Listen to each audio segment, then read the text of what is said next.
Hello friends, I am Akash Verma and welcome to my channel study in. आज हम topic discuss करेंगे transportation problem, जो कि हमारा ऑपरेशनल रिसर्च टॉपिक का सिलेबस का एक बड़ा ही इंपॉर्टेंट टॉपिक है। आपको एग्जाम्स में काफ़ी क्वेश्चन इस चीज़ के रिगार्डिंग जो है इस क्वेश्चन के रिगार्डिंग आपको मिल सकते हैं। मिनिमम 1 क्वेश्चन तो आपको ट्रांसपोर्टेशन प्रॉब्लम का मिलता ही मिलता है। So this is a very important topic which is to be discussed by me today, ताकि आप लोगों की जो ट्रांसपोर्टेशन की कुछ जो प्रॉब्लम्स हैं कुछ हद तक सॉल्व हो सके। तो सबसे पहले बात करते हैं ट्रांसपोर्टेशन प्रॉब्लम है क्या। चाहे वीडियो को स्टार्ट करने से पहले आप मेरे चैनल को सब्सक्राइब जरूर करें, ताकि आने वाली जो नेक्स्ट वीडियोस का आपको जो है वो आपको उसकी इन्फॉर्मेशन आपको जो है मिलती रहे, ताकि आप मेरी वीडियो को देखकर अपनी प्रॉब्लम को आगे और कम सॉल्व कर सकें। सो ट्रांसपोर्टेशन प्रॉब्लम को सबसे पहले स्टार्ट करते हैं। सबसे पहले ट्रांसपोर्टेशन प्रॉब्लम होती क्या है। फॉर एग्जाम्पल हमारे पास ये 3 प्लांट है, ठीक है। आप कह सकें 3 फैक्ट्रीज है हमारे पास, P1, P2 एंड P3, और हमारे पास ये 3 वेयर हाउस हैं, W1, W2 and W3। Plant 1 ने जितना भी सामान की प्रोडक्शन की है वो आगे किसको सप्लाई करेगा, इन वेयर हाउसेस को।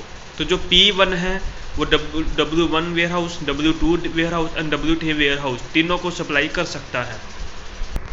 उसी तरीके से जो P2 प्लांट है वो भी W1, W2 और W3 तीनों वेयर हाउस को सप्लाई कर सकता है, और जो P3 प्लांट है वो भी तीनों को W1, W2, W3 तीनों वेयर हाउसेस को आगे जो अपनी जो सामान की जो सप्लाई है वो क्वांटिटी की सप्लाई आगे वो कर सकता है।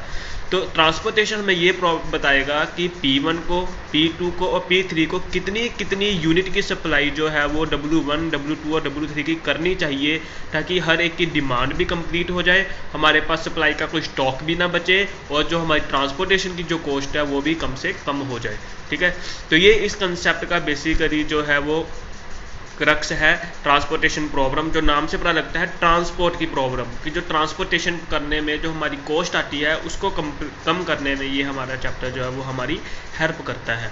तो 3 प्लांट है, 3 वेयर हाउस है, 3 की बजाय 4 वेयर हाउस भी हो सकते हैं, 5 वेयर हाउस भी हो सकते हैं, वो क्वेश्चन पे डिपेंड करता है। वो आपको क्वेश्चन में दिया होगा कितनी प्लांट है, कितने वेयर हाउस हैं, आपको प्लांट की सप्लाई हमेशा दी होगी, आपको वेयर हाउस की डिमांड हमेशा दी होगी, ठीक है। तो हमने बस यही देखना है कि प्लांट 1, प्लांट 2 और प्लांट 3 कितने कितने यूनिट की जो सप्लाई है वो अपने अपने वेयर हाउस को करे, कि उनकी जो सप्लाई की जो है वो कंप्लीट हो जाए, साथ में जो W1, W2 और W3 जो वेयर हाउसेज है उनकी डिमांड भी फुलफिल हो जाए।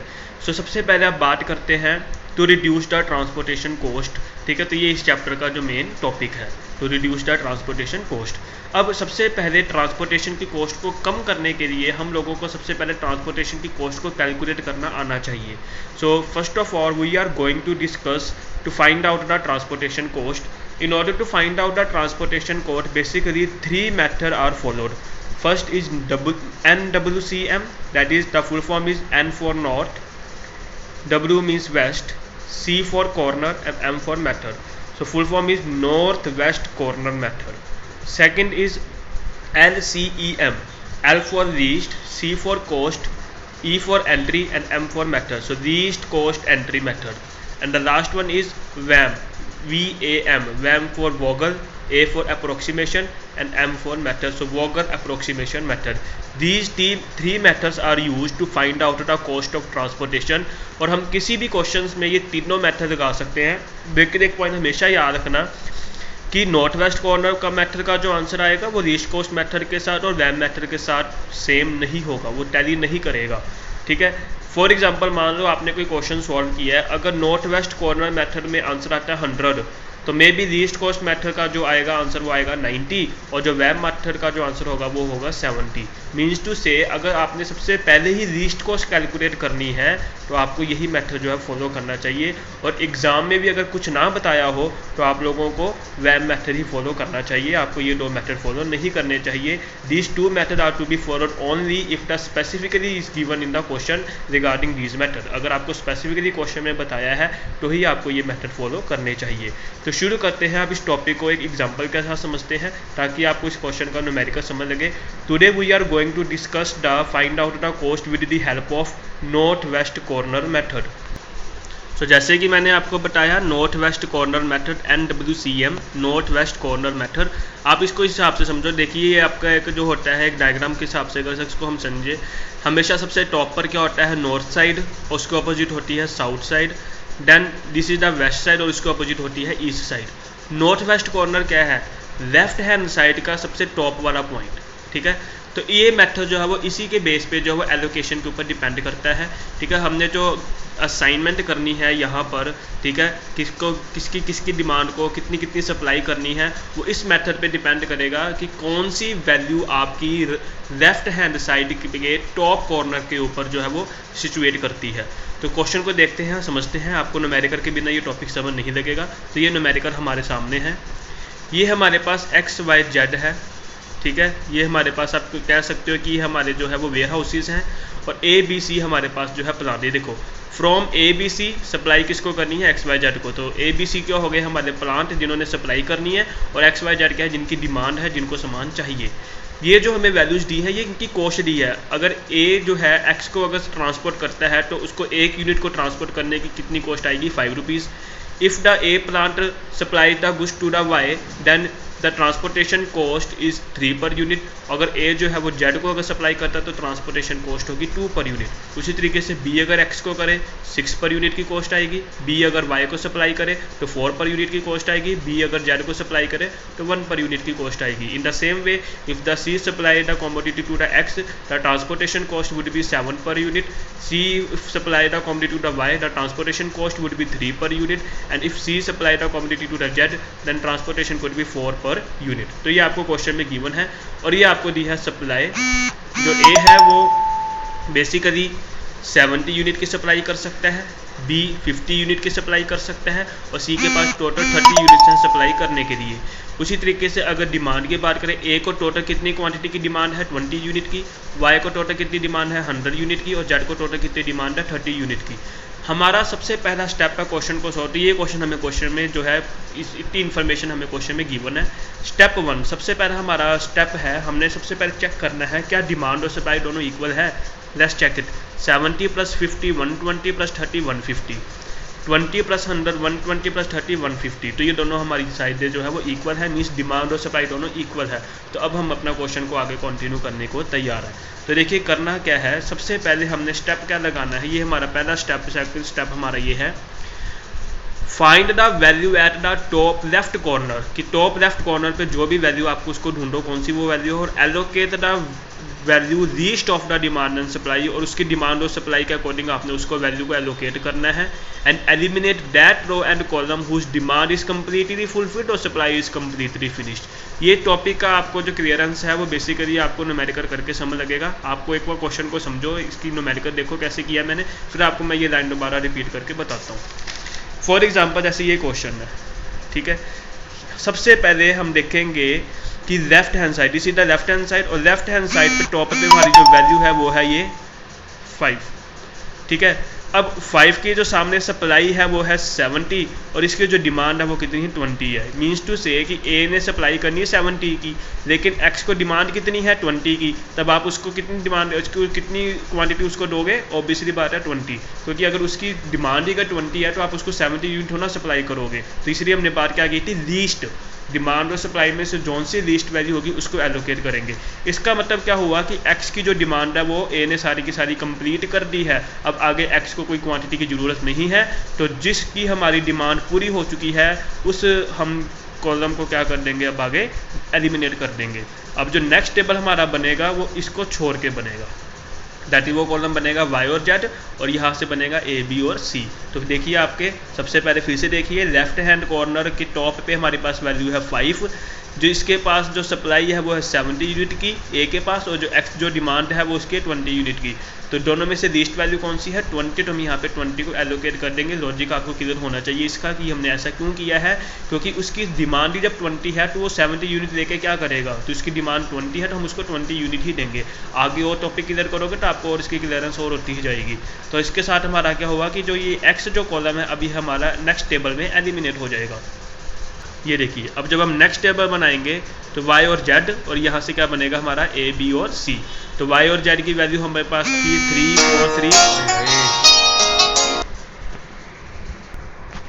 तो y और z की हमारे पास जो वैल्यू है वो 3 2 4 1 एंड 3 4, और a b c की ये वैल्यू हमारे पास गिवन है। सो अगेन हमने क्या लिखना है यहाँ पे, सप्लाई और डिमांड। अब देखिए सबसे पहले बात करते हैं कि ए के सामने तो यहाँ पे जो क्वांटिटी थी वो कितनी थी 70। ये देखिए ए के सामने कितनी थी 70, लेकिन 70 में से 20 तो उसने एक्स को सप्लाई कर दिया, तब ए के पास कितने यूनिट बचे हैं 50। बी का सेम 50, सी का 30 और वाई का 100 की डिमांड है और जेड की 30 की डिमांड है। अगेन सेम स्टेप फॉलो करेंगे, from the new table follow the above step again and again, जब तक कि सारी की सारी डिमांड और सप्लाई फिनिश ना हो जाए। तो अगेन अब हमारे पास जो है वो लेफ्ट हैंड कॉर्नर की जो टॉप पे वैल्यू वो कौन सी है 50, ठीक है। तो अब सॉरी 3, लेफ्ट हैंड कॉर्नर पे जो वैल्यू है वो 3 है, इसकी जो सप्लाई है वो 50 है और इसकी डिमांड अब 100 है। अब देखिए ए के पास तो ए ने अब वाई को सप्लाई जो है करनी है, वाई की डिमांड है 100, लेकिन ए के पास जब यूनिट ही 50 है तो वो उसको 100 यूनिट कैसे सप्लाई कर देगा। अगेन पॉइंट क्या आ गया, लीस्ट, जोन सी वैल्यू सप्लाई और डिमांड में जो वैल्यू छोटी होगी कम होगी वही हमने यहाँ पे एलोकेट कर देनी है। तो सप्लाई होगी इसकी 50, डिमांड इसकी 100, कितनी सप्लाई कर पाएगा उसको 50 यूनिट की, तो ये 50 सप्लाई कर दिया। अब हमारे पास ये 50 की 50 सप्लाई ए की खत्म हो गई, मतलब ए अब आगे किसी को और को आगे सप्लाई नहीं कर सकता क्योंकि ए की सारी जो सप्लाई है वो खत्म हो चुकी है। और जब नेक्स्ट टेबल बनेगा तो इसमें से ए एलिमिनेट हो जाएगा। तभी देखो मैंने यहाँ पे क्रॉस का साइन लगाया है ताकि जो चीज़ को एलिमिनेट करना उसके आगे हम क्रॉस लगाते जाएंगे तो हमारी काफ़ी हद तक प्रॉब्लम जो होंगी वो सॉल्व होती जाएंगी। अब जब नेक्स्ट टेबल बनेगा तो उसमें वो बनेगा वाई जेड बी और सी, तो वाई और जेड की वैल्यू बी सी की वैल्यू है 4 1 एंड 3 4। अब देखिए अब बी और सी की जो सप्लाई है वो है 50 एंड 30 और जो वाई की जो डिमांड है 100 थी, 100 में से 50 तो उसको ए से मिल गया, तब उसकी पेंडिंग डिमांड कितनी रह गई है 50 और जेड का 30 का 30 बचा हुआ। अगेन फिर से सेम स्टेप फॉलो करेंगे, लेफ्ट हैंड कॉर्नर पे हम देखेंगे टॉप पे हमारे पास वैल्यू कौन सी है नॉर्थ वेस्ट पे, that is left hand side पे टॉप पे वैल्यू है 4। अब यहाँ पे भी 50 है, यहाँ पे भी 50 है, अब तो कोई प्रॉब्लम ही नहीं है, तो 50 की 50 हम एलोकेट कर देंगे। तो इधर से ये सप्लाई भी खत्म हो गई क्योंकि बी ने 50 यूनिट की सप्लाई कर दी, बी के पास कुछ नहीं बचा और वाई को 50 यूनिट की रिक्वायरमेंट थी, वाई की भी रिक्वायरमेंट पूरी कंप्लीट हो चुकी है, वाई को भी आगे किसी की ज़रूरत नहीं है। तो ये दोनों अब हमारी लाइनें क्या हो जाएंगी, कट हो जाएंगी, मतलब ये रो भी हमारी एलिमिनेट हो जाएगी और ये कॉलम भी हमारा एलिमिनेट हो जाएगा। तो इधर से अब हमारे पास जो वैल्यू बचेगी वो सिर्फ बचेगी जेड और सी की। तो ये देखिए कि जेड और सी की वैल्यू कितनी 4, सप्लाई उसकी 30, डिमांड भी उसकी 30, तो 4 को 30 दे देंगे। ये क्वेश्चन हो गया हमारा कंप्लीट। अब हम क्या करेंगे, अगेन टेबल बनाएंगे, उसमें अपनी वही पुरानी वैल्यूज को दोबारा लिखेंगे, X Y Z A B C complete table बनाना है 5 6 7 3 4 3 2 1 4। जिसको जो वैल्यू एलोकेट की थी यहाँ पे हम लिखते जाएंगे। जैसे हमने 5 को वैल्यू एलोकेट की थी 20, आप अपनी पुरानी पिछली जो ये देखिए आपने पीछे किया था, ये 5 को हमने वैल्यू दी थी 20, उसके बाद 3 को हमने वैल्यू दी थी 50, फिर 4 को हमने वैल्यू दी थी 50। इसी तरीके से देखिए हम वैल्यू लिखते जाएंगे। उसके बाद हमने 4 को वैल्यू दी थी जो हम दे दी थी 30। अब ये करने के बाद एक बार चेक जरूर कर लेना, ये देखिए 20 + 50 70, 50 इक्वल ये 30 का 30, 20 का 20 है यहाँ पे, 50 एंड 50 100 और ये 30 का 30। तो ये दोनों मतलब हमारा सारा का सारा कंप्लीट है। ये जरूर चेक करना है एक बार कंप्लीट करने के बाद कि जो भी हमने एलोकेशंस की हैं उन एलोकेशन की जो टोटलिटी हमने करनी है तो वो उसकी डिमांड और सप्लाई के साथ जो है मैच होनी चाहिए। कहीं ये ना हो कि ये 20 और ये 20 हो आपका 40 बने और यहाँ पे आपका कुछ और ही वैल्यू गिवन हो, तो वो आपका फिर क्वेश्चन नहीं सही होगा।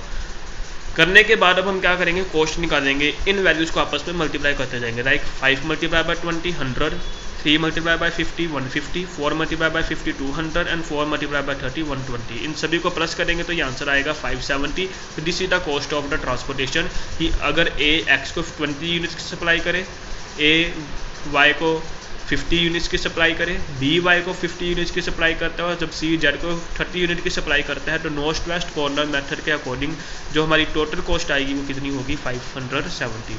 तो इसके साथ ही हमारी आज की वीडियो कंप्लीट हुई है।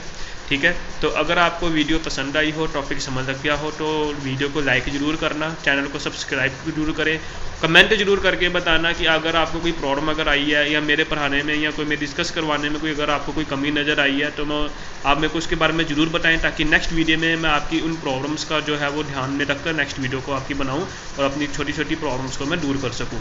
आपकी हेल्प के साथ ही जो है वो मैं आपको टॉपिक ज़्यादा से ज़्यादा बेटर वे में पढ़ा पाऊँगा। तो इसलिए मैं आपसे रिक्वेस्ट करता हूँ, इसको लाइक ज़रूर करें, सब्सक्राइब करें, चैनल को ज़्यादा से ज़्यादा शेयर करें, अपने फ्रेंड्स को बताएं, ठीक है, वीडियो के बारे में, ताकि उनकी भी जो है ट्रांसपोर्टेशन की प्रॉब्लम आने वाले जो चैप्टर्स में आपको डिस्कस करवाऊंगा, ओआर के काफ़ी टॉपिक हम डिस्कस करेंगे ताकि आपको उसमें जो काफ़ी क्लैरिटी हो जाए। Thank you for watching this video and thank you.